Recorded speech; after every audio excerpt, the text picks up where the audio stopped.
Boa noite, pessoal. Vamos dar continuidade na meditação do livro de 2 Coríntios. Estamos no capítulo 2 e a gente já percebeu que esse livro, todo ele, é como se fosse um desabafo de Paulo para com os coríntios. Já percebemos que essa, provavelmente, possivelmente, é a última carta que ele escreve aos coríntios, mas antes dessa já houveram mais três. E a gente vai percebendo que Paulo, ele tem um cuidado muito grande com essa igreja, né, com essa congregação. A gente percebe que ele tem um trato com eles como se fosse realmente um pai com um filho. Ao longo do texto, a gente vai perceber isso, inclusive agora no capítulo 2, ele vai deixar isso claro mais uma vez, né? Ele vai chamar a atenção sobre isso mais uma vez. Como que se quisesse sensibilizar aquela congregação para para que eles o vissem realmente como um pai, né, para que eles tivessem uma consideração maior para com Paulo, porque Paulo tinha uma consideração muito grande para com eles. Vamos falar com o Espírito Santo. Senhor amado Pai, mais uma vez aqui estamos reunidas em teu santo nome e te agradecemos por essa oportunidade. Nós te agradecemos, meu Pai, pelo dia de hoje. Nós te agradecemos por podermos estar aqui reunidas, pela tecnologia que o Senhor nos proporciona para podermos aqui estar unidas em um só espírito, ainda que distantes. Nós te agradecemos pela tua palavra, que é possível chegar às nossas mãos e podemos meditar nela livremente, com muita alegria, a qualquer hora, em qualquer tempo. Te agradecemos, Espírito Santo, pelas nossas vidas, pelos dissabores da vida, pelas dificuldades, né, pelos problemas. Te agradecemos porque tudo isso serve para fortalecer nossa fé, para nos aproximar até mais ainda do Senhor. Os problemas, as dificuldades, sem sombra de dúvida, aproximam a gente, o ser humano, mais do Senhor. Te agradecemos pelas suas bondades, por toda a abundância que o Senhor tem trazido à nossa vida, de todas as formas, na área da saúde, na área física, na família. Mas se alguma coisa ainda nos falta, nós temos a certeza, Deus, de que o Senhor está trabalhando os nossos corações, as nossas mentes, para receber essa bênção. Temos a certeza de que o Senhor já está agindo em nosso favor. E, Pai, nós só temos essa compreensão, essa confiança, essa certeza, justamente porque estamos conhecendo a Tua palavra. E através dela, nós percebemos quão fiel o Senhor é para aqueles que o amam. E nós realmente, meu Pai, amamos ao Senhor. Não temos, além de Ti, um outro Deus e nem queremos. Não fazemos a menor questão de ter sobre as nossas vidas um outro Pai, um outro amor que não seja o do Senhor. E que o Senhor, Espírito Santo, venha nos revelar mais da palavra do nosso Pai. Que o Senhor venha nos acrescentar ainda mais. Que sejamos mais solidificadas, que estejamos cada vez mais firmes na rocha. Que o Senhor, meu Pai, possa contar conosco, que sejamos capazes de te servir aonde quer que a gente esteja, seja lá o momento que for. Que o Senhor nos use. Pai, nós entregamos essa meditação em tuas mãos, mas pedimos que, de verdade, a nossa mente esteja receptiva para receber a instrução. Então, por favor, traduz essa palavra para que possamos compreender e nos dê coragem para que possamos praticar. Te agradecemos por mais uma noite juntas. Em nome do Pai, do Filho e do Espírito Santo. Amém. E graças a Deus. Amém, povo lindo. Então vamos lá. 2 Coríntios, capítulo 2, verso 1. A gente vai ter aqui o seguinte: Isto deliberei por mim mesmo, não voltar a encontrar-me convosco em tristeza. Percebe que esse tom dele ainda é continuidade do capítulo 1.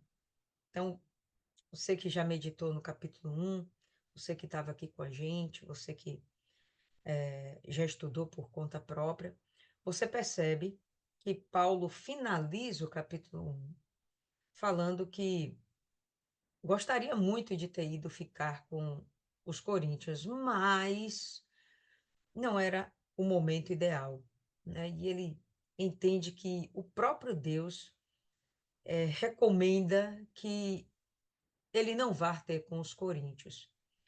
E aqui ele vai falar isso. Eu deliberei por mim mesmo não voltar a encontrar-me convosco em tristeza, né? Então, sabe quando você acaba ficando chateado com alguém, existe uma contenda, um conflito, né? A coisa não fica bem resolvida. Então, fica aquela animosidade, aquele clima desagradável, onde, se continuar muito falatório, vai acabar sendo pior, vai acabar tendo brigas mais intensas, com consequências provavelmente mais dolorosas. Então, o que é melhor fazer no momento onde está todo mundo de cabeça quente? Se afasta. O tempo é remédio para muita coisa, inclusive para baixar os ânimos, acalmar os ânimos e trazer novamente a consciência para o lugar. Então, Paulo, ele acaba passando, sim, mais uma vez por Corinto, mas o que ele encontra lá é tão desagradável que ele fica muito chateado, né? E ele cai fora de lá.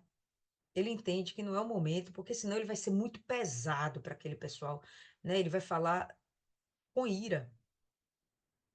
Se Deus quer Deus, de vez em quando manifesta a sua ira, perde a paciência com o ser humano. Imagine Paulo, que é um mero humano. Então, ainda que dotado do Espírito Santo, ele não deixou de ser humano. Então, ele fica ali revoltado, irado, e ele acha melhor partir de Corinto, dar um tempo, esfriar a cabeça e depois, então, voltar. Nesse intervalo de tempo, ele escreveu uma carta que foi perdida. A gente vai perceber isso aqui. Uma carta que provavelmente teve um teor bem pesado, né? Um teor de exortação, de confrontamento de pecado, de falhas, de erros. E, enfim, ah, ele envia essa carta meio que muito chateado, muito zangado, e agora ele está recebendo resposta do que aconteceu lá quando Corinto recebeu essa terceira carta. Tito foi levar essa carta para lá, e aí Tito volta agora para ele e fala: Olha, deu certo dessa vez. Então, essa quarta carta aqui, como já havíamos falado, é uma carta onde ele desabafa e ele, estou aliviado porque vocês me compreendem e vocês me reconhecem como um pai espiritual. Vocês me reconhecem como apóstolo de Cristo e vocês confiam na mensagem que eu lhes dei. Então, é esse o teor. E aqui o capítulo 2 é continuidade do capítulo 1, tá certo? Então, deliberei por mim mesmo não voltar a encontrar-me convosco em tristeza.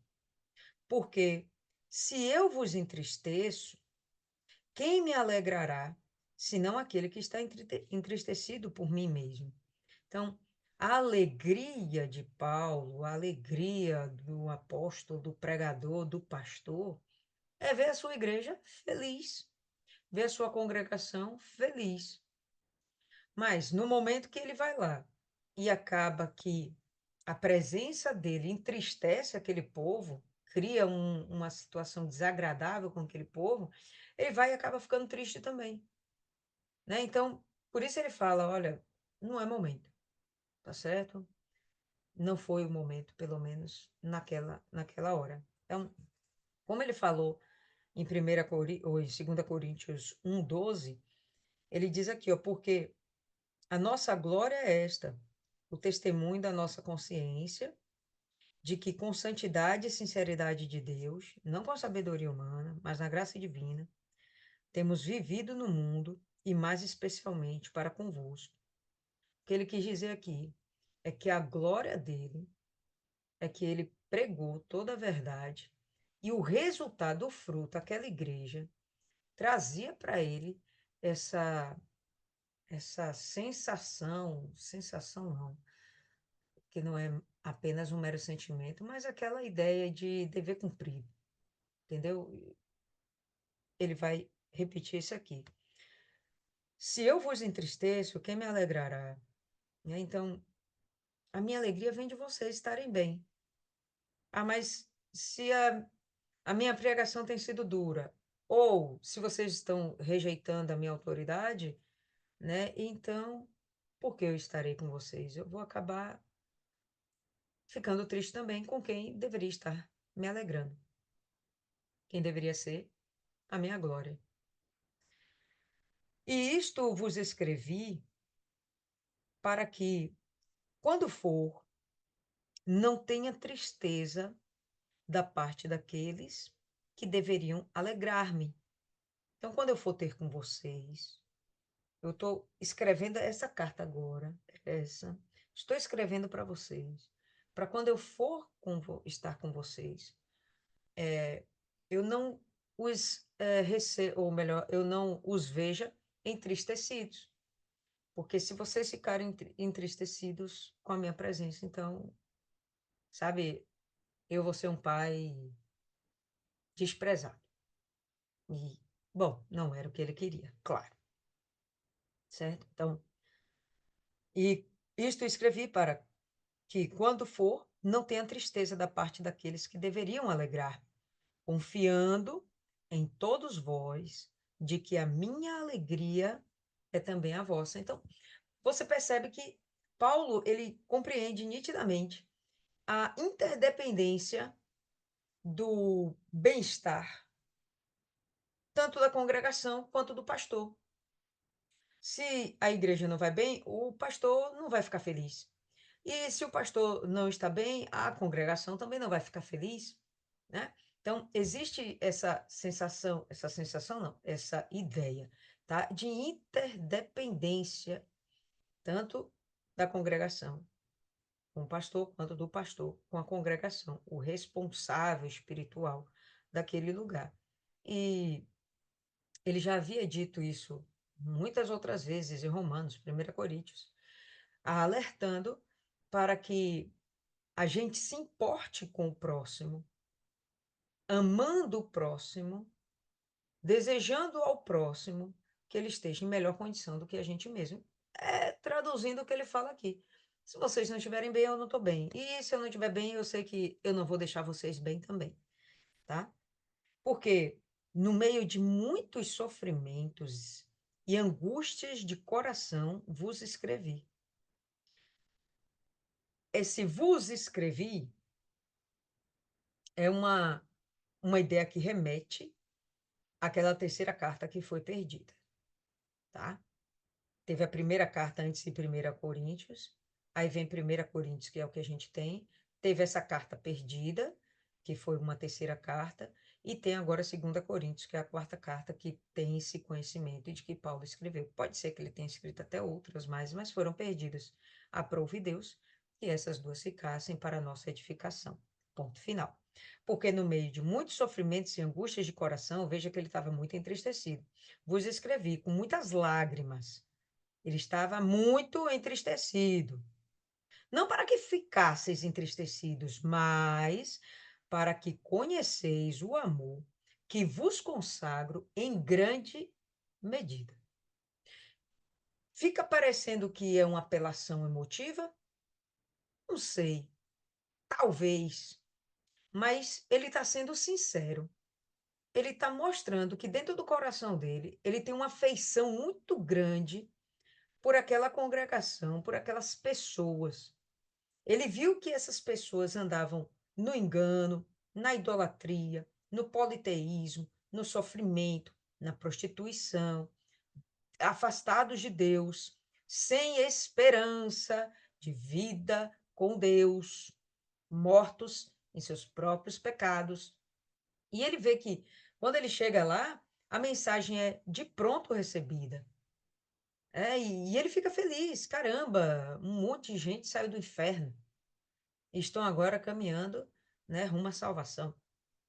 Mas no meio do caminho, pelo que a própria palavra relata, né, a gente vai ver isso ainda em 2 Coríntios, falsos profetas, falsos apóstolos apareceram por lá e desvirtuaram a igreja. Tiveram inúmeras consequências, até hoje Paulo está falando dessas consequências. Essa carta é fruto de uma dessas consequências, né? É uma resposta às consequências da ação maléfica dos falsos apóstolos dentro de Corinto. Então, quando ele volta lá e vê o que aconteceu com eles, ele fica demasiado entristecido. E aí é que ele escreve essa terceira carta, cujo teor, com certeza, foi muito forte. A gente ele não entra em detalhes do que se trata até aqui, mas pelo jeito que ele fala, com muito sofrimento e angústia de coração, com lágrimas. Então, o cara estava dolorido, né? Estava doído. Mas eu não estou escrevendo para que vocês fiquem entristecidos, eu não estou brigando com vocês para cortar relações. Não, o que eu quero mostrar para vocês é o tamanho do amor que eu tenho. E eu não posso ver vocês indo para o lugar errado, tomando uma direção equivocada, fingir que não estou vendo e simplesmente deixar vocês vivendo a própria sorte. Eu não posso fazer isso. Eu tenho que exortá-los. Eu tenho que cuidar de vocês, ainda que à distância. Meu amor é tal que não dá para eu desprezá-los. Ora, se alguém causou tristeza, não fez apenas a mim. Então, ele aponta para uma situação em particular, ou várias situações, onde ele foi entristecido, porque pelo mau testemunho daquelas pessoas ou daquela pessoa. Há quem diga que aquela pessoa foi aquele que ele fala na primeira carta aos Coríntios, que estava lá fornicando com a sua madrasta. Tá? Há quem diga que sim, o que ele está falando é a respeito dessa pessoa. E há quem diga que pode ser vários outros maus testemunhos, tá, que existiam no momento. Mas olha só o que ele vai dizer. Olha, se alguém causou tristeza, não fez apenas a mim, mas para que eu não seja demasiadamente áspero, tá vendo que a coisa não foi suave, light? Mas chegando aí, Viviane, 2 Coríntios, capítulo 2, verso 5, né? Ora, se alguém causou tristeza, não fez apenas para mim, mas para que eu não seja demasiado áspero, digo que, em parte, a todos vós. Então, ele ficou extremamente decepcionado com o que ele viu. A resposta foi muito áspera e ríspida, né? E, e ele entende que não foi só ele que ficou ferido, parte da igreja também ficou ferida. Se a gente se coloca no lugar de Paulo, ou melhor, no lugar dos coríntios, né? Naquela congregação cheia de problemas. Vamos nos colocar na posição deles. Se alguém estava lá causando escândalo, ou será que você não se sentiria incomodado com alguém lá causando escândalo? Claro que você se sentiria. Nós nos sentiríamos incomodados, né? A gente ia querer dar um jeito naquilo. Em princípio, aqueles que são fiéis não iam simplesmente tolerar e largar de mão. Poderia ter quem fizesse isso, ok, mas não. Os fiéis não. Aqueles que tinham realmente compromisso com Cristo, que já tinham entendido a mensagem da cruz, não iam deixar isso barato. No mínimo, iam ficar contristados, tá? Entristecidos, escandalizados, perplexos. Então, aí ele vai dizer aqui: basta-lhe a punição pela maioria. Então, qual foi a punição? Não fica claro qual foi a punição. Não fica claro qual foi a questão. Podemos realmente supor que foi aquele caso da fornicação lá. Não pode ser, pessoal, qualquer outra coisa. Sinceramente, pode ser qualquer outra situação que aconteceu. E o que a gente vai perceber é que a igreja puniu. Bom, todo mundo junto, ou todo mundo, ou pelo menos uma maioria, deu uma punição naquela pessoa. Como é que vocês imaginam que vai ser essa punição? Na minha cabeça, algum tipo de afastamento. Ou afastar de alguma algum serviço dentro da igreja, alguma responsabilidade dentro da igreja, ou mesmo afastar da igreja. Eu penso que seria isso. Porque chicotear, bater, obviamente, ninguém ia fazer isso. Então, o que que a maioria ia fazer para punir essa pessoa, como se houvesse um consenso? Eu penso que seria isso aí, ou afastar de algum serviço, do ritual, né, eclesiástico, religioso, ou afastar da igreja. Então, Paulo diz, ó, basta o que já foi feito. Basta a punição da maioria. Então, não precisa a gente fazer mais do que já foi feito em relação a essa pessoa que causou tristeza. Pode ser, Isis, que existisse lá um fuxiqueiro, entendeu? Fofoca. Pode ser, eu acho que cabe bem qualquer coisa que desvirtue a igreja, que mostre que a conduta da congregação está comprometida, né? Está maculada. Pode ser a fofoca, pode ser adultério. Imagina o pastor adulterar. Há pouco tempo agora, eu fiquei sabendo, ouvi falar de uma congregação lá nos Estados Unidos, que é como se fosse filial de uma igreja daqui do Brasil, onde o pastor ele acabou abusando sexualmente de uma criança, pedofilia. Bom, imagina como é que fica a congregação. Perturbador. Tem que fazer alguma coisa, tem que ter uma punição, isso não pode ficar barato. Senão cria bagunça dentro da igreja, né? Então, tantas coisas podem acontecer. Furto, né? Roubo dentro da igreja. E aí a gente pode pensar um monte de coisa, né?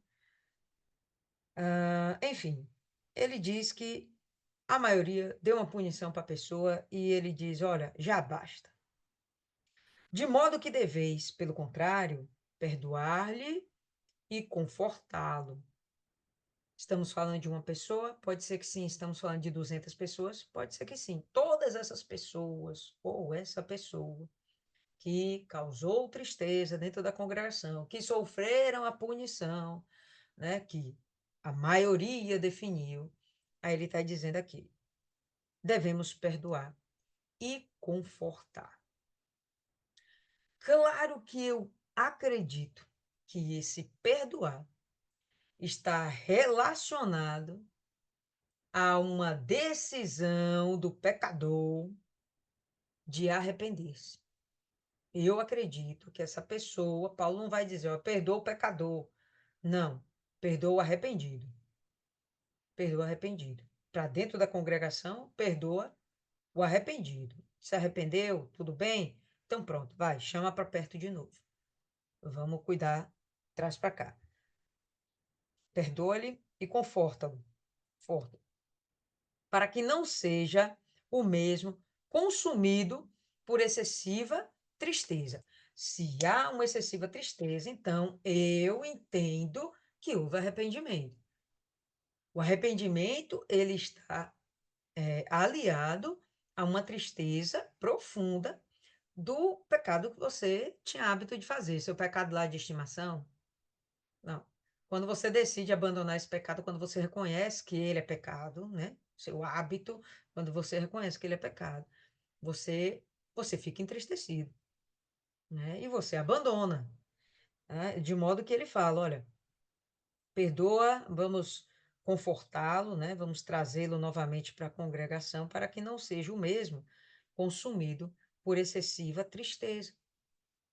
E aí você pode entender se consumido por excessiva tristeza, a pessoa se culpar de tal forma que nunca mais busca Jesus. Ou se culpar de tal forma e achar que não merece realmente o perdão e acabar cometendo suicídio, caindo no mudão. Então, o perdão é necessário. Pelo que vos rogo, que confirmeis para com ele o vosso amor. Mais uma vez, ele falando do amor. Amor, amor, amor. Aquele cuidado, aquele zelo para que o próximo não se perca do caminho, tá? Rogo-vos que confirmeis para com ele o vosso amor. Prova o amor que você tem dentro de si para com essa pessoa. Confirme, prove. E foi por isso também que vos escrevi, para ter prova de que em tudo sois obedientes. Então, escrevi para vocês e a minha expectativa é que vocês obedeçam. Estou mandando por escrito que deve ser feito. Minha expectativa é que vocês simplesmente obedeçam, pratiquem o que eu estou orientando. A quem perdoais alguma coisa, também eu perdoo. Porque, de fato, o que tenho perdoado, se alguma coisa tenho perdoado, por causa de vós o fiz na presença de Cristo, para que Satanás não alcance vantagem sobre nós, pois não lhe ignoramos os desígnios, os propósitos. Então, a quem perdoais alguma coisa, eu confio que vocês estão tomando a atitude acertada. Então, eu apoio e corroboro a atitude de vocês. Então, eu apoio que vocês perdoem fulano e eu também perdoo fulano.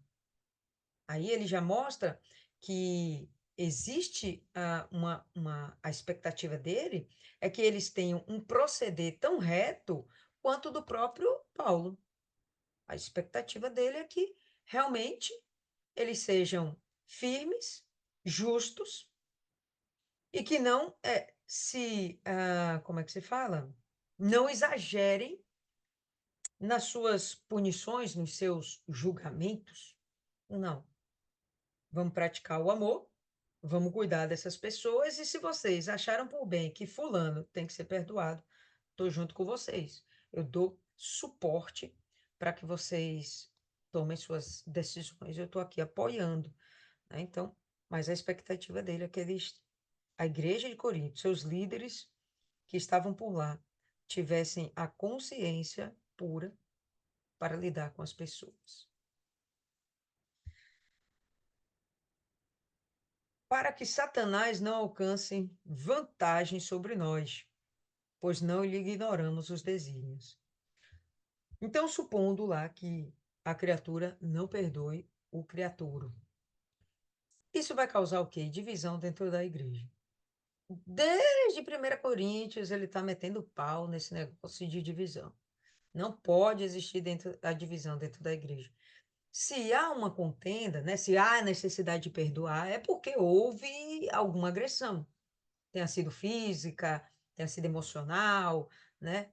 Houve algum prejuízo à congregação. Então, vai ter que ser resolvido esse processo. Isso vai ter que ser, né, resolvido. Mas não consegue se resolver isso sem passar pelo perdão. Então, de um lado, a pessoa tem que se arrepender do que fez, e do outro lado, a pessoa tem que renovar sua confiança naquele arrependido. Então, perdoa, tá tudo certo, bola para frente. Eu confio que a partir de agora você vai ter um bom proceder, então pode vir para junto da congregação, continue aqui conosco, né? E Satanás, ele realmente tem os seus objetivos, e se ele conseguir lançar uma seta na pessoa e fazer com que ela endureça o coração de tal forma que não libere o perdão, a gente sabe que uma pessoa vai ficar morrendo lá com aquela mágoa e realmente mata. Muitos problemas da carne são consequências de problemas na alma, apenas estar a carne exteriorizando o que há no interior, podridão, ferida aberta, tá? Então, Satanás vai aproveitar muito bem essa oportunidade para causar vergonha na igreja, para causar os escândalos. Imagina, fulano não perdoa fulano. Acaba virando um escândalo. Como é que pode? Isso é crente, não vai perdoar? E por aí vai. Então, ele fala: não vamos dar brecha para Satanás, não vamos dar espaço para o diabo se alojar no nosso meio, fazer ninho no nosso meio e se procriar. Não vamos dar espaço. Ora, quando cheguei a Troade para pregar o Evangelho de Cristo e uma porta se me abriu no Senhor, não tive, contudo, tranquilidade no meu espírito, porque não encontrei o meu irmão Tito. Por isso, despedindo-me deles, parti para a Macedônia. Então, existiam outros apóstolos junto com Paulo, e ele não andava sozinho, ele sempre estava acompanhado. Paulo não andava sozinho, ele sempre estava acompanhado de alguém. E nesse momento aqui em Troade, ele estava com alguns apóstolos, acho que Atos fala em torno de uns 5, 6. Ele estava bem acompanhado. Mas o que eu acho interessante é que ele sentiu falta de Tito. E ele fala aqui que ele não sentiu tranquilidade no espírito, porque não encontrei meu irmão Tito. E o que me vem à mente é o seguinte: essa terceira carta perdida, o portador foi Tito. E Paulo ele estava lá esperando a resposta. O que tirava a paz dele, o que tirava a tranquilidade dele, era saber se Corinto recebeu de bom grado a sua mensagem ou se Corinto ainda estava aborrecido com Paulo, desprezando Paulo. Isso estava lhe afligindo o coração. Ele não estava conseguindo ter tranquilidade para poder fazer o que ele tinha que fazer, né? Continuar trabalhando lá em Troade. Então ele deixa os outros discípulos lá, os outros apóstolos, né? Não são bem discípulos, são outros apóstolos. E ele acaba seguindo o caminho, pegando outro rumo, esperando encontrar com Tito. Por quê? Porque ele queria respostas de Corinto. Eu achei isso aqui interessante. Veja que há um envolvimento profundo, cara. É um movimento, um envolvimento emocional profundo. É realmente uma coisa de pai para filho. Eu achei isso aqui muito interessante. Paulo não fez questão de esconder isso. Enquanto meu filho não está em paz, eu não estou em paz. Enquanto Corinto não estiver novamente com sua aliança reatada comigo, eu não estou em paz. Eu não consigo nem mesmo continuar essa obra aqui em Troade. Eu quero ver logo Tito. Então, Tito ainda não tinha chegado com respostas. Vai chegar com excelentes respostas, mas Tito ainda não tinha chegado. E aí, o que ele fala, né? Ele fica intranquilo. Interessante? O que vocês acham? Por isso, despedindo-me deles, eu parti para Macedônia, deixei lá os demais apóstolos e fui para Macedônia. Graças, porém, a Deus, que em Cristo sempre nos conduz em triunfo e, por meio de nós, manifesta em todo lugar a fragrância do seu conhecimento. Quando ele fala é, dessa, dessa ideia de triunfo, a condução em triunfo, e a ideia ali da fragrância, ele está fazendo uma alusão ao que acontecia dentro do Império Romano. O que acontecia? O general ia para a batalha, levava ali parte do exército, ia para algum lugar, enfim. Quando chegava naquele lugar e ele obtinha a vitória, o que ele fazia?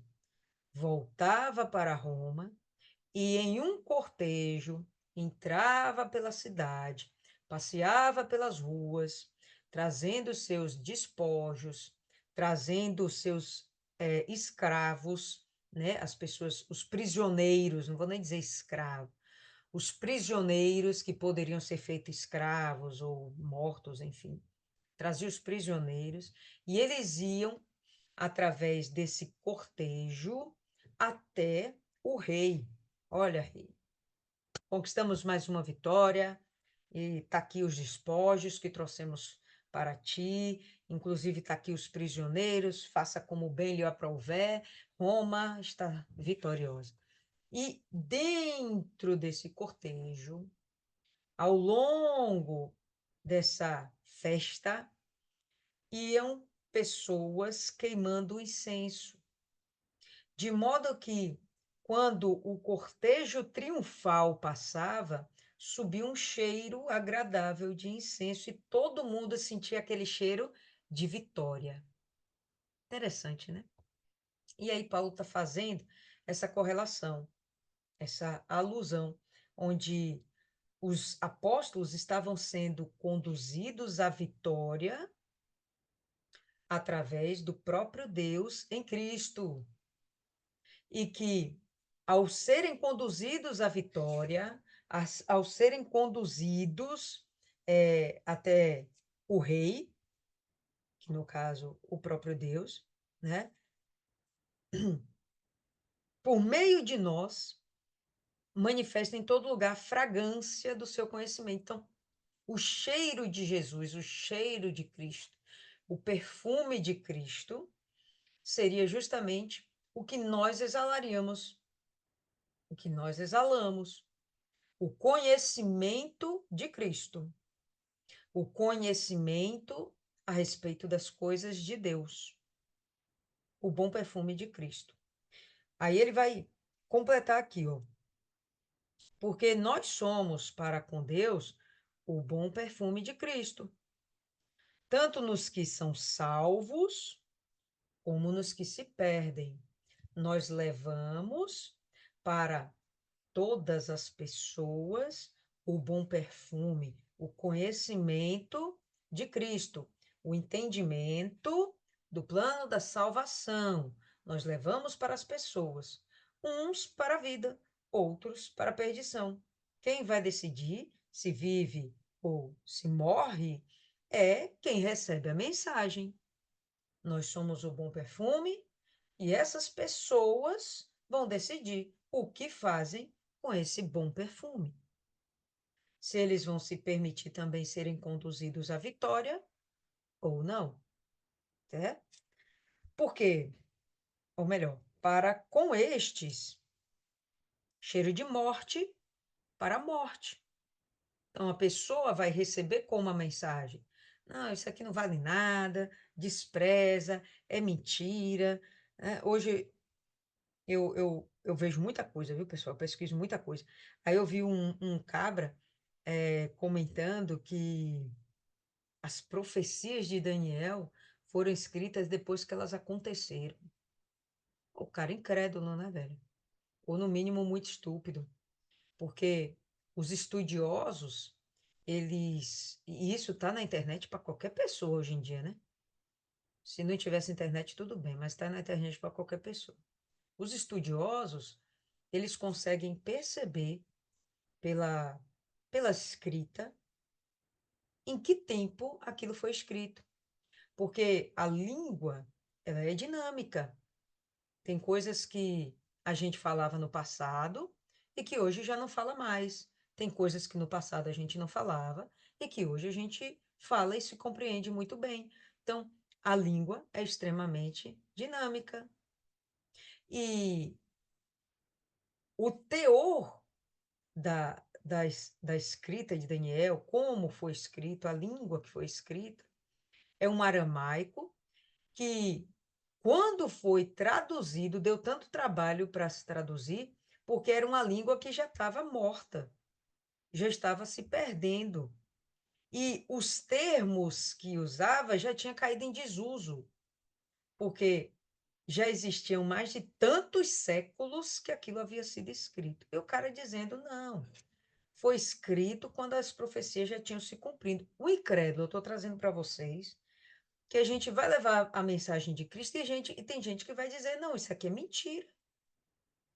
Isso é mentira.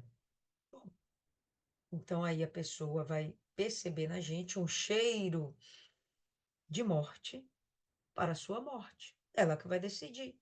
Mas o conhecimento, o cheiro que estamos passando é de vida, né? Para com aqueles, aroma de vida para a vida. Quem, porém, é suficiente para estas coisas? Porque nós não estamos, como tantos outros, mercadejando a palavra de Deus. Não estamos fazendo da palavra de Deus uma forma de ganhar dinheiro, de ganhar riquezas, de nos apropriarmos da riqueza alheia. Porque nós não estamos, como tantos outros, mercadejando a palavra de Deus. Antes, em Cristo, é que falamos, na presença de Deus, com sinceridade e da parte do próprio Deus.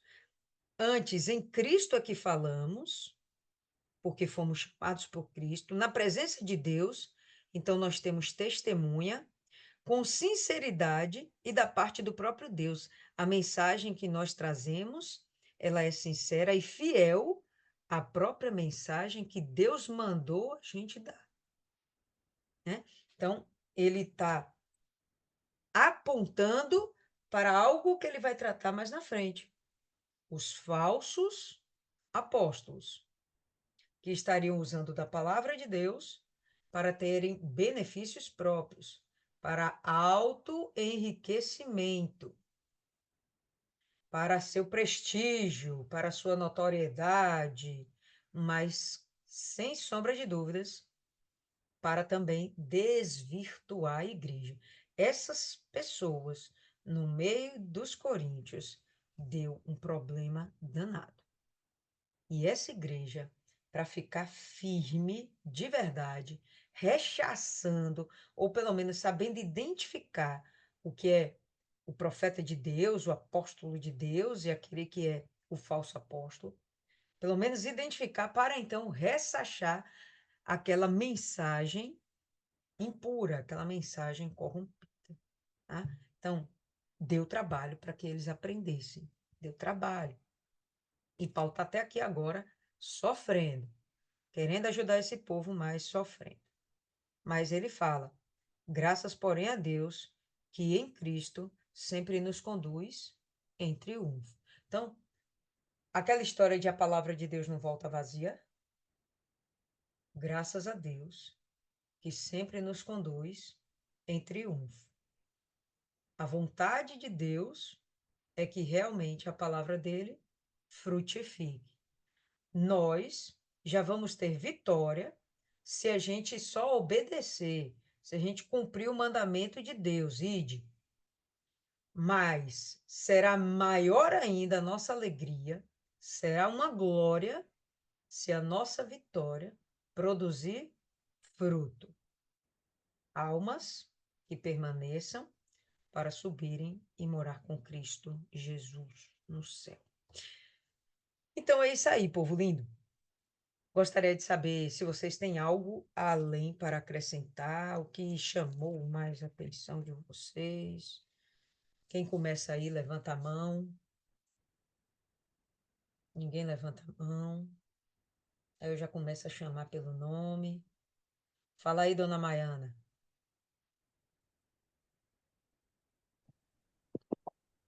Boa noite. Boa. Chama a atenção que mesmo triste, Paulo ele não abriu mão de tentar salvar aquelas pessoas. Ele foi lá sabendo que o povo poderia punir ele, né? E tem aquelas pessoas que não aceitam a correção. E o próprio Jesus fala lá naquela parábola que o pessoal foi lá e matou. Então ele corria esse risco. E quantas vezes ele foi açoitado, ele apanhou, usar essa palavra, ele apanhou por amor do evangelho. E mesmo assim ele não se poupou.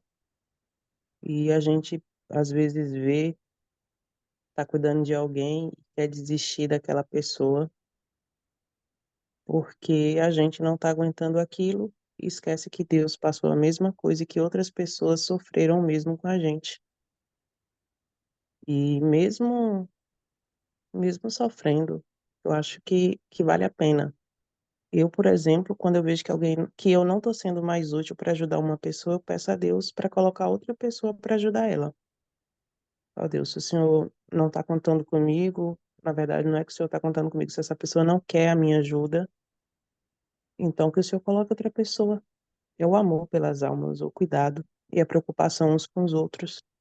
Porque Paulo ele estava se preocupando com Tito. E muitas vezes a gente vê ao nosso redor pessoas que não estão se importando com quem está na fé.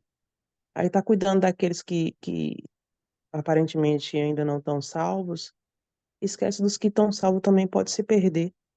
Aí é obrigado ter que quer buscar a pessoa no mundo e não cuida dos que estão dentro, dos que estão ao nosso redor, porque todo mundo passa problema. Todo mundo tem seu dia mal. Aí espera a pessoa se perder para poder ir atrás. Eu acho que vale a pena esse cuidado. Você se importar com quem está do seu lado, independente se é pastor, se é obreiro, porque todo mundo precisa de ajuda. O dia mal vem para todos. E esse cuidado de Paulo, ele mostra isso. Tito, eh, teoricamente, era alguém que estava na obra. E sumiu por alguns dias ali, e ele ficou preocupado. Hoje uma pessoa não vai na igreja uns 2 dias, o outro não vê, quando vê, tá desviado, não procura saber, fulano, eu não vi você esses dias, aconteceu alguma coisa? Ou vê a pessoa pelo perfil da pessoa, às vezes vê a pessoa lá, a pessoa tá diferente do normal, não chega para perguntar o que foi, e às vezes quando chega, já chega com palavrinhas que era melhor ter ficado calado. Então, lendo isso, a gente percebe que não é porque eu tô chateado, porque eu tô triste, que eu vou desistir de alguém. E não é porque a pessoa já está na fé e aparentemente firme, que eu também não vou me importar com a alma dela, porque no final são todas almas. E todas as almas precisam de cuidado, independente do grau que ela se cuida, porque a salvação não é uma coisa constante, não é uma coisa permanente, é uma condição. Você está vivo, você está salvo hoje e amanhã você pode não estar. E às vezes a gente olha para quem está longe e esquece de cuidar dos que estão perto. Beleza, vocês percebem que Maiana ela teve uma outra compreensão a respeito do Tito, de Paulo não ter encontrado com Tito, né? Eu não entendo que ele estava preocupado com Tito. Eu entendo que ele estava preocupado com a resposta que Tito vinha trazendo, porque Tito estava lá em Corinto, né? Ele quem tinha sido o portador da carta. Ele foi entregar a carta e sempre que havia o portador, ele se demorava lá um pouquinho para, inclusive, se preparar para a nova jornada de voltar até Paulo ou aonde eles o enviassem, né? Então, mas a ponderação da Maiana é interessante, do fato de você estar preocupado com as pessoas que aparentemente já estão bem, estão firmes, né? Já fazem parte da congregação, eh, já são, de repente, nascidas de Deus, seladas com o Espírito Santo, né? Há que haver, sim, a preocupação com todos, de um lado para o outro, do outro lado para o outro. Como o Paulo aqui falou, importa que a igreja fique bem, feliz, para que ele se sinta bem e feliz também. Fala, Isis. Ó, eu posso estar errada, se permita discordar. Mas eu estava achando muito estranho. Na primeira leitura, eu estava achando muito estranho. Cadê Paulo? Não parece o mesmo autor. Cadê o Paulo sarcástico, inteligente, que dá aquela estacada assim, super inteligente? Cadê? Tá estranho. Ele começa falando que tá triste, depois o perdão arrependido, depois está preocupado, depois fala da Via Crucis, do bom perfume. A primeira leitura me pareceu desconexa. Mas depois eu fiz algumas ligações. E o meu entendimento nesse começo foi... Ele diz logo no comecinho, quando ele fala assim, ó, portanto, para quê? Portanto, para não entristecê-los de novo, sinal que o povo estava #chateado com ele, não recebeu bem as exortações. Eu resolvi não ir ver vocês. Preferi me afastar, deixar a raiva secar, dar um tempo para vocês absorverem a mensagem, refletir. Esse tempo era necessário. Aí, lá no perdão do arrependido, eu entendi que é como se ele tivesse sendo um pouco sarcástico e pedindo esse perdão para ele. Por quê? Ele diz assim: mas se alguém fez com que alguma pessoa ficasse triste, não fez isso a mim, mas sim a vocês, ou pelo menos a alguns de vocês. Escrevo assim para não ser muito duro com esse homem.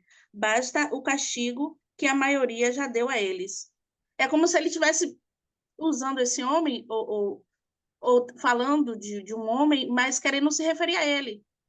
Dizendo, não sejam muito duros com esse homem, não sejam muito duros comigo, né? Se eu entristeci vocês, ou se alguém veio a entristecer vocês, ou vier a entristecer, não seja muito duro com esse homem.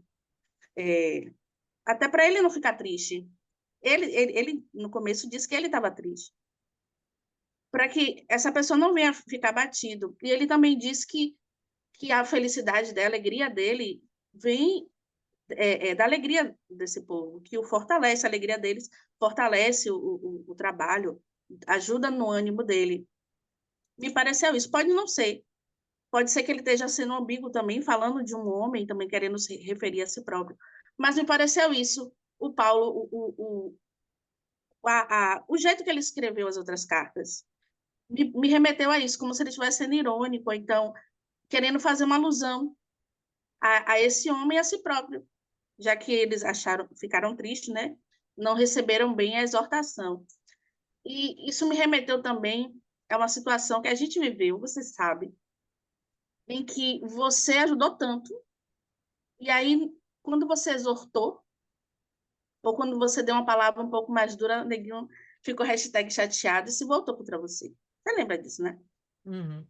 E você ficou chateada porque você não foi a intenção dele.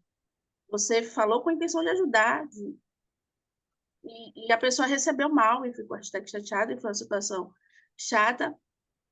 Mas lá no outro capítulo ele diz que ele tinha muito mais para passar para as pessoas. Ele tinha muito, mas ele só estava passando a mensagem que eles eram capazes de compreender. E mesmo essa mensagem que eles eram capazes de compreender, nem todos compreenderam.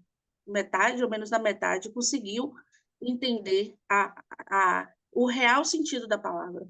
Que não era só exortação, ali tem muito amor. A gente consegue sentir em Paulo esse amor por essas almas. Ele tem um carinho por essa igreja, ele quer que essa igreja evolua, cresça, e o desejo dele é realmente aparar as arestas que precisam ser aparadas. Todas as igrejas precisam ter esse olhar, esse alguém de fora que diz, olha, isso aqui não está certo, bora corrigir, e dá tudo certo. E aí eu me pego pensando, quem sou eu diante de uma exortação? Vou ficar #chateado ou eu vou refletir? Poxa, isso foi injusto, mas a outra parte que a pessoa falou tem um pouco de razão, ou deixa eu olhar para ver se tem alguma coerência ao que essa pessoa falou. Você não ficar #chateado, mas você receber a palavra com amor. Você ter amor até para receber uma reclamação, uma exortação, você receber com amor. Porque se você recebe com o espírito de resistência, que a gente sabe que é um demônio, eu aprendi isso, a gente viu numa vigília que a resistência é um demônio, acaba acontecendo esses erros de comunicação, esses conflitos, mas foi o que me remeteu, tá? Aí depois, eu também não entendi, porque do nada ele fala que está preocupado com o cara, mas lá na frente ele fala do bom perfume. E aí eu fui pesquisando, né? Porque uma coisa que me foi revelada numa meditação é aquele momento que Maria, que eu descobri que é Maria de Betânia, que a Maria, irmã de Marta, irmã de Lázaro, é muita Maria, mas para a gente poder sinalizar quem era essa Maria, é aquela que escolheu ficar nos pés de Jesus, ouvindo a mensagem, enquanto a sua irmã estava lá, tarefada, e Jesus fala, ela escolheu a boa parte, ela escolheu a melhor parte. E eu entendi que ela escolheu ficar ali nos pés de Jesus, ouvindo a mensagem, ela entendeu a mensagem. E quando ela veio com aquele nardo puro, com aquele perfume, provavelmente ela estava noiva, ali era a preparação das coisas do casamento dela. Ela entendeu a mensagem, bateu tão forte nela. Ela ficou tão, acredito, sensibilizada. Ela entendeu que Jesus passaria por um sacrifício muito grande. E aquele sacrifício era por amor a todas as almas. Ela entendeu e aquilo bateu tão forte que ela precisou tomar uma atitude, fazer algo. E ela entra, acredito, né, intempestivamente pela sala e unge a cabeça de Jesus, abre a palavra diz que ela abre o lacre do perfume e unge os cabelos dele e passa nos pés dele, enxuga os pés dele com os próprios cabelos. Por quê? Porque devia ficar escorregando, né? Você passar óleo no pé da pessoa, se você não enxuga, a pessoa fica tateando no chão. E aí eu entendi. E havia cruzes, e era um perfume muito poderoso. Não é esse perfume que a gente usa de 200 conto e acha que está abafando, não. Era um extrato extremamente puro, que era capaz além de ser muito caro, de perfumar várias coisas. Roupa de cama, produtos cosméticos, virar um Downy na vida. Tinha, além de ser um medicamento, tinha várias aplicações e era algo realmente muito cheiroso, que a gente não consegue imaginar. E durante toda a via crucis dele, a gente sabe quando a gente usa perfume, quando a gente soa, a tendência é que o perfume se espalhe mais. E a todo momento que ele vai passando pela via crucis, ele vai exalando esse perfume. Exalando mesmo. E a quem entendeu a mensagem, ia sendo realmente um cheiro maravilhoso, agradável. Mas eu acredito para quem estava sentindo na sua carne o seu pecado, entendendo o seu pecado, vendo que aquilo dali não era certo, que estava condenando um inocente, aquilo devia ser desagradável. Aquele cheiro tão forte, aquele perfume maravilhoso que ele estava exalando, devia incomodar. Diferente das pessoas que aceitaram o evangelho, que ouviram a pregação de Jesus, entendeu a mensagem, e aquilo estava sendo maravilhoso, regozijante. Para os que queriam matá-lo, aquilo estava sendo incômodo. Que apesar de todo aquele sofrimento, todo ferido, ele estava exalando um bom perfume. E além do perfume, também, o perfume não, o sacrifício de incenso, que é um perfume que é uma das formas de sacrifício, né? De levar ao céu o perfume das ofertas, a queima da gordura. Mas deve ser um cheiro maravilhoso, né? Uma picanha queimando. Mas eu acredito que essa mensagem estava assim, sabe? A primeiro momento parecia algo muito simples, estava falando alguns assuntos, mas me parece que a mensagem era mais profunda para quem quisesse entender. E ali ele estava falando que ele estava triste,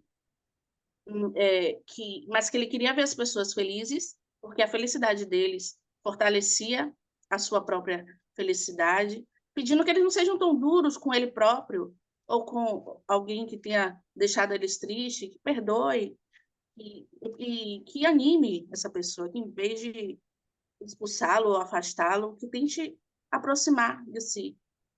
E foi isso que aconteceu, né, Lia? Você se preocupou. Em vez de, não quer entender, em vez de bater suas sandálias e se picar, você se preocupou, você me ligou e conversa com o fulano aí, tenta dar uma conciliada, porque você realmente estava preocupada, porque a sua intenção era ajudar, e a pessoa não recebeu isso bem. E ela viu depois que a melhor coisa que ela fez e poderia fazer é se afastar. Porque Deus é poderoso, você fala a mensagem, mas tem um momento de amadurecer a palavra, né? Nas pessoas, e tem um momento de se afastar, de deixar a plantinha crescer e a pessoa ter suas próprias experiências e dar de cara algumas vezes, né? Dar um murro na ponta de faca e perceber que, opa, não é esse caminho. Poderia ter ouvido antes e ter evitado muito sofrimento? Poderia, mas preferi o caminho mais doloroso. E tá tudo bem. Aí o que importa é que aprendeu, é que dá tudo certo, que tá feliz. Aparentemente, é o que me mostra, né? Que tá feliz, tá tranquila, então glória a Deus. Aleluia. Glória a Deus. Dona Ana.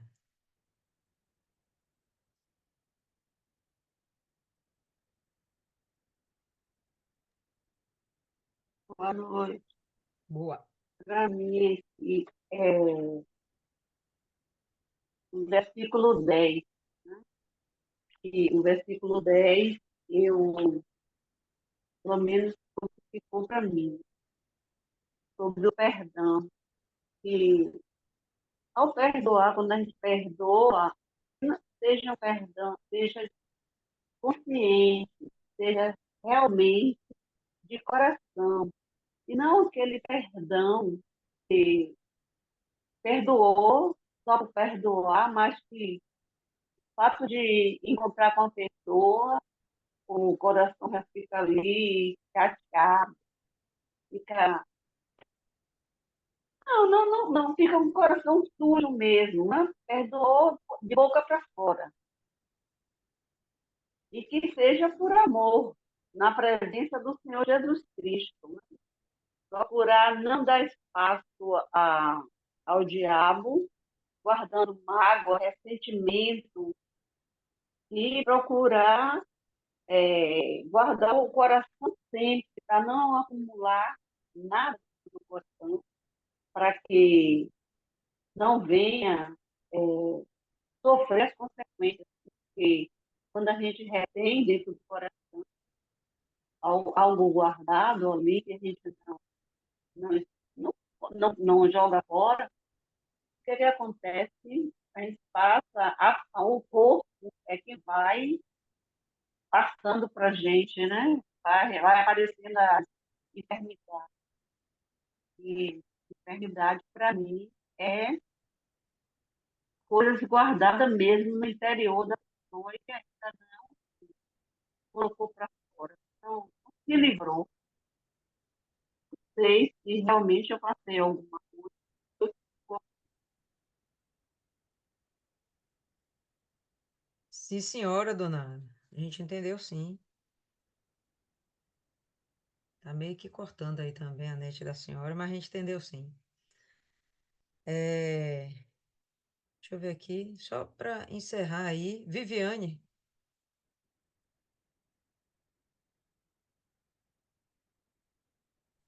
Oi, dona Lilian, boa noite, meninas. Boa. O que ficou para mim foi essa parte do versículo 16, né? Esse de cheiro de morte para a morte. Engraçado que aconteceu comigo hoje. Isso aí. Eu tava. Espera um minutinho só.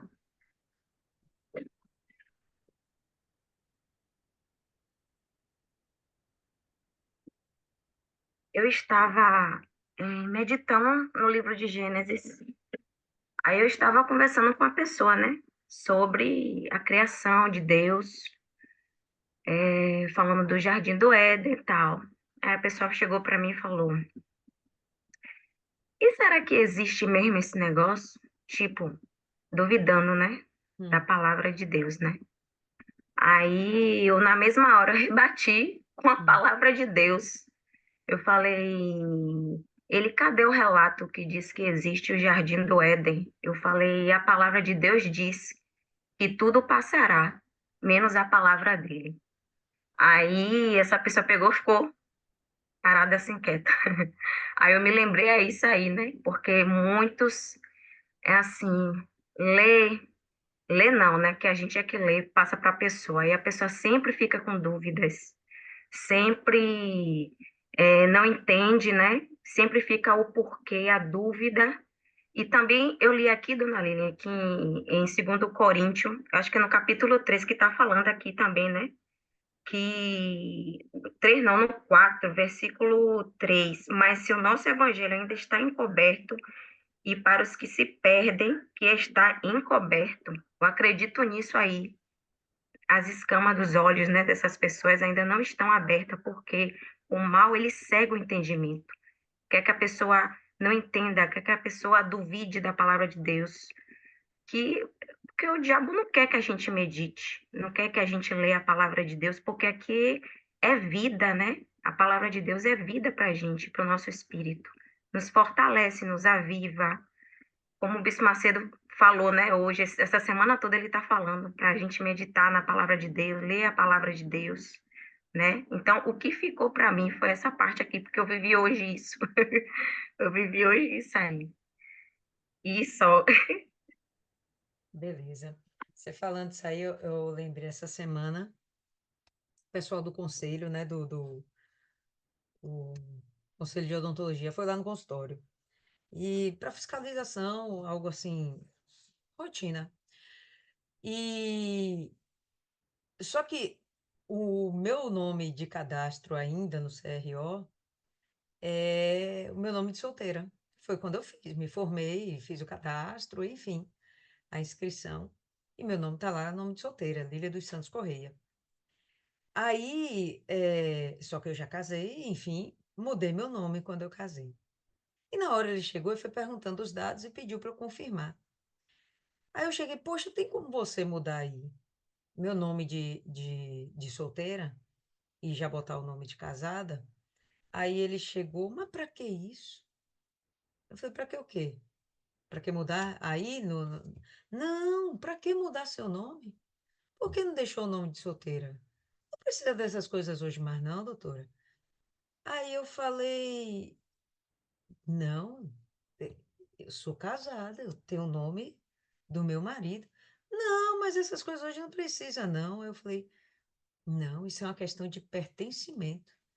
Eu pertenço ao meu marido. O nome dele está no meu nome para mostrar pertencimento. Aí ele parou, olhou assim. Não, a senhora está certa. É isso mesmo. Se eu falasse isso para outras pessoas, outras mulheres, elas não entendem, elas não aceitam. Mas ele dizendo assim, a primeira mulher que eu já ouvi falar dessa forma, né?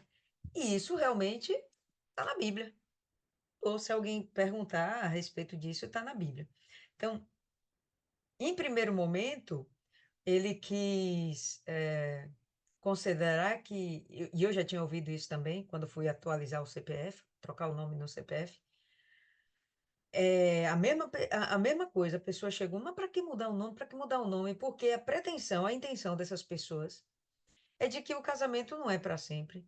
O casamento tem prazo de validade. Aí você muda o nome agora, depois dá um trabalho danado para mudar depois, né? E quando você vive os princípios bíblicos, você está vivendo para a vida, né? Não importa se as pessoas discordam, o importante é que você continue vivendo. Isso vai te trazer benefício para com Deus, a sua fidelidade, obviamente. E é interessante que você também se posicione. Então, eu cheguei e falei com ele, né? Não, isso é uma questão de pertencimento, isso é bíblico. Aí ele parou, olhou, não, tá certo. Se eu simplesmente ignorasse, né? Eu estaria fazendo o quê? Deixando ele realmente na ignorância. Não sei se ele conhece a Bíblia, não acabei me aprofundando a respeito disso. Ele disse que não seguia nenhuma igreja, mas não perguntei se ele tinha conhecimento da Bíblia. Mas naquele momento eu dei a palavra. Se ele aproveitar a palavra, vai ser palavra de vida para ele. Ele vai começar a entender mais. Se ele não aceitar e quiser viver a vida dele, né, como alguém que casa hoje, junta amanhã, separa depois. Bom, aí com ele e Deus, né? A palavra acaba tendo cheiro de morte. Vá, Fernanda, fala. Foi sobre o que você falou aí agora, é a questão do pertencimento. Ontem eu vi um vídeo exatamente sobre isso. Dois homens, né? Ia vender o carro para o outro, e aí ele perguntou, e aí, cadê a fulana de tal, a esposa, né? E aí, vocês já casaram no cartório e tal? Não, rapaz, que isso é besteira, a gente já está junto há tanto tempo, não tem necessidade disso, não. Aí o rapaz não disse nada. Ele, sim, bora fechar a venda. do carro, vamos lá no cartório para você passar para o meu nome, tudo certinho. E aí ele disse: não, rapaz, bora fazer assim. Você pode ficar com o carro é seu. Você faz o Pix para mim, mas deixa no meu nome. Ele: não, como assim? Como é que pode? Eu vou pagar para você, eu vou pagar o valor e o carro vai continuar no seu nome. Ele é a mesma coisa, sua esposa. Aí você falou, eu lembrei na hora. Pois é. São pequenas coisinhas, né, que a gente vai se posicionando e mostrando para o mundo que a gente é diferente. E nisso a gente está exalando o bom perfume, transmitindo o conhecimento de Cristo. A gente não vai lá realmente exalar um cheiro, né? Não é o cheiro. É o conhecimento que a gente tem que passar. Bom, enfim, meninas, foi isso aí que nós tivemos para hoje. No sábado a gente continua aí com o capítulo 3. E aí eu vou pedir, deixa eu ver aqui, Milene, fazer a oração de encerramento.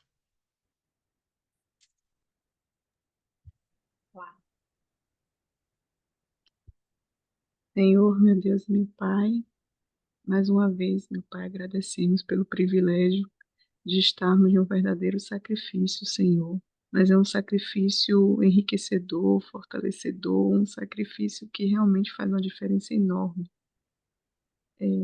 na nossa vida, no nosso dia, no que podemos estar passando para o próximo, para os que estão próximo da gente. Quando a gente está numa situação, meu Pai, em que a gente tem uma palavra para dar, e quantas vezes foi de uma meditação dessa, meu Pai, que foi possível uma explicação, que foi possível estar aprofundando a palavra para um outro que teve um outro entendimento. É tão enriquecedor, meu Deus, é tão glorioso esse privilégio.